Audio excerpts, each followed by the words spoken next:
Hola compañeros y profesor, buen día. Bueno, yo voy a presentar mi tema.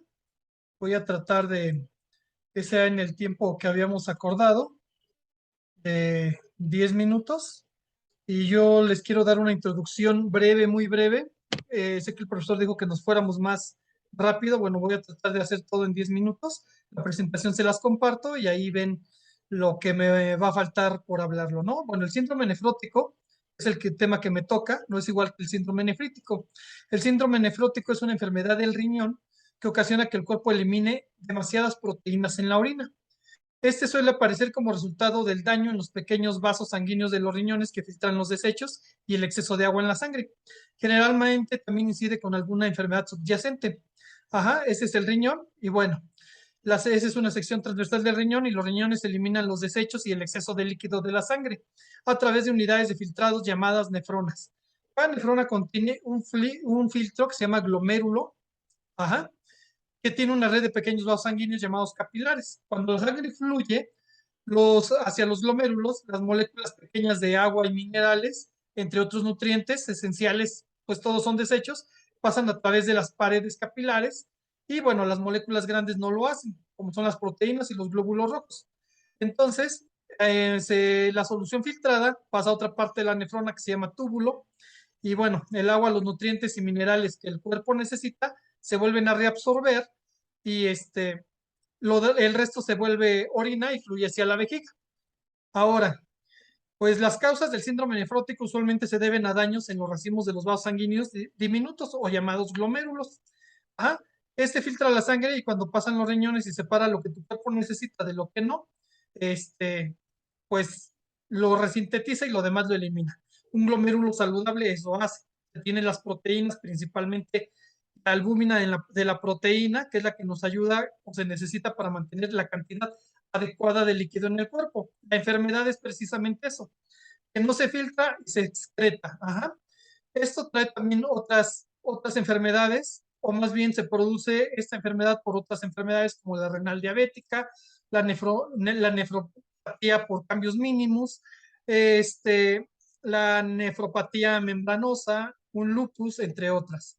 Bueno, tenemos que hay estudios, como lo vimos en la anterior diapositiva, que son análisis de orina para revelar las anomalías. Esta es orina de 24 horas, análisis de sangre para ver la cantidad de proteína y de albúmina presente en sangre y la biopsia del riñón. Bueno, una vez viendo eso, también tenemos las complicaciones. Yo les paso esta diapositiva para que vean las complicaciones y los síntomas, que los voy a tratar brevemente. Es un edema alrededor de los ojos, los tobillos y los pies, orina con espuma debido a la eliminación de las proteínas, fatiga, puede ser por anemia, pérdida del apetito, entre otras, ¿no? Entonces, el tratamiento pues, lo da el doctor según vea los síntomas y nosotros pues nos vamos a ir a la terapia nutricional. Y bueno, para concluir esto, la definición del síndrome nefrótico es la proteinuria, la hipoalbuminemia, el edema, la hipercolesterolemia y la lipiduria. Ajá. O sea, eliminamos demasiadas proteínas, con ella disminuye nuestra albúmina en sangre. Esto causa que se retengan líquidos y que haya edemas en los ojos, tobillos y pies. Y aumentan las grasas como el colesterol y los demás lípidos, triglicéridos, etcétera. Ajá. Entonces, el tratamiento nutricional tenemos que ver que tiene que contrarrestar que, ¿por qué? Hay un aumento de la susceptibilidad a las infecciones por el síndrome nefrótico. Hay una deficiencia de metales como calcio, zinc, hierro, ajá, vitamina D3, entre otras. Hay hipocalcinemia y bajos niveles de vitamina D3, hay desnutrición como anemia y bueno, esto se debe al aumento de la eliminación de la proteína en mayor a 3.5 gramos. Eso es una nefrología principalmente diabética. Luego, ¿cuáles son los objetivos de la terapia nutricional? Pues disminuir el edema, ¿ah? El reemplazar los nutrientes perdidos y el retardo en la progresión del daño renal.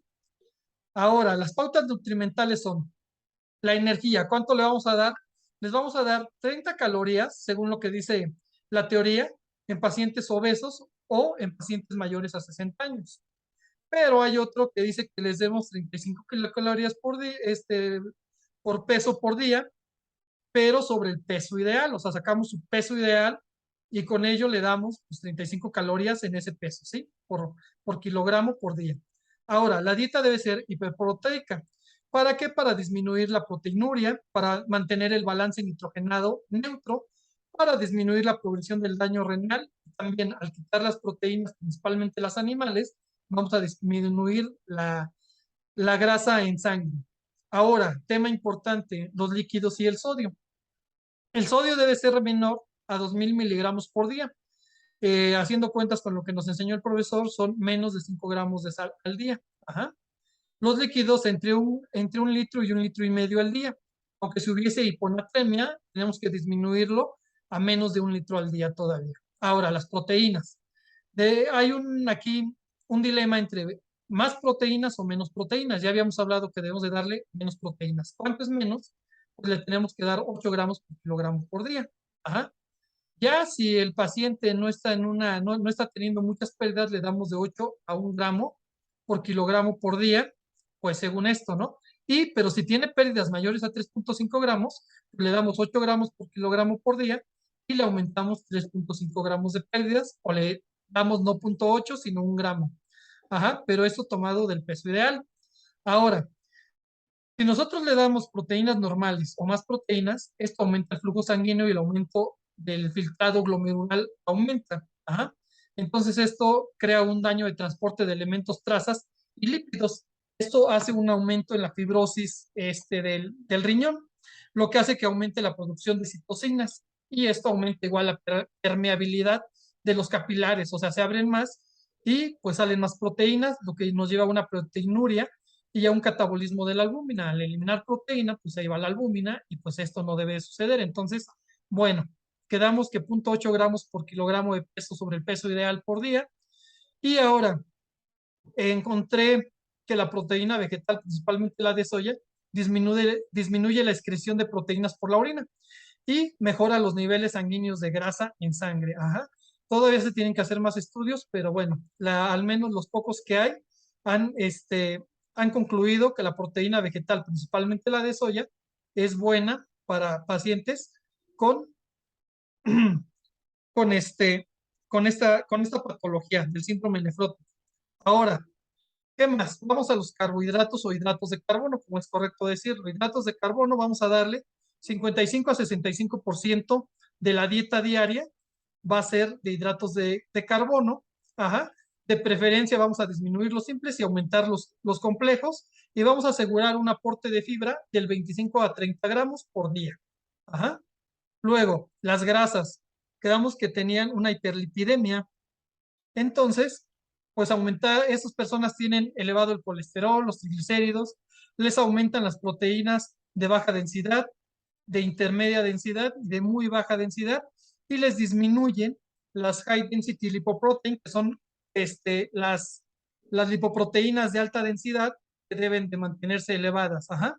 Y bueno, al disminuir estas proteínas buenas y aumentar las malas, nos puede dar o les puede dar una lipoproteína, les puede dar un aumento de lipoproteína A, lo que los lleva a una aterogénesis, que es la creación de ateromas en sangre y los puede llevar a una obstrucción. Ajá.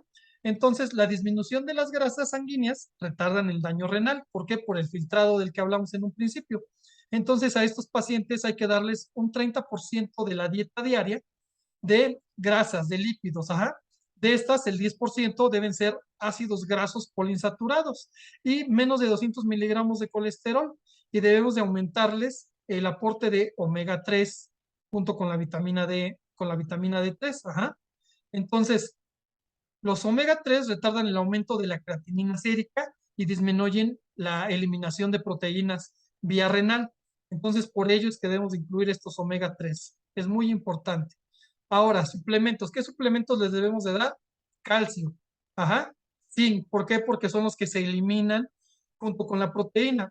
Y quedamos que les llega a dar desnutrición como anemia. Entonces, si concluimos que el paciente tiene anemia o nos llega con anemia, pues le damos también un suplemento de hierro. Ajá. A considerar los fluidos, quedamos que deben de tomar de 1 a 1,5 litros de agua. Ajá. Entonces, Se considera fluido o líquido a leche, agua, jugo, soda y otros brebajes. Cubos de hielo, helado, raspados, yogur, paletas, gelatinas, sopas y hasta ciertos postres como el pudín, que es un poco viscoso, ¿no? Es un poco como aguadito. Entonces, tomar en cuenta eso ya en la hidratación de 1 a 1,5 litros, si no va a tener retención de líquidos. Las conclusiones de mi tema es darles 35 kilocalorías por peso ideal por día, que vienen siendo también 8 gramos de proteína por kilo de peso ideal por día, más pérdidas si es que excretaran más de 3,5 gramos. Ajá. De grasa del 25 al 30% de las calorías totales. Recuerden que 10% de pufas o grasas poliinsaturadas, por sus siglas en inglés, y de esas grasas menos de 200 miligramos al día de colesterol. Minerales, quedamos que sodio, menos de 5 gramos de sal al día, ajá, para que tenga menos de 2 gramos de sodio al día. Hierro en caso de anemia, calcio y vitamina D3, si es deficiente la vitamina D3, 2 gramos al día de calcio. Zinc, si es deficiente también, 220 miligramos al día. Y bueno, pues ahí está el calcitrol, ¿no? Líquidos de 1 a 1,5 litros, y si hubiera hiponatremia, le damos nada más menos de 1 litro al día. Eso es todo, les agradezco su atención, muchas gracias y bueno, eso es todo de mi parte, les agradezco.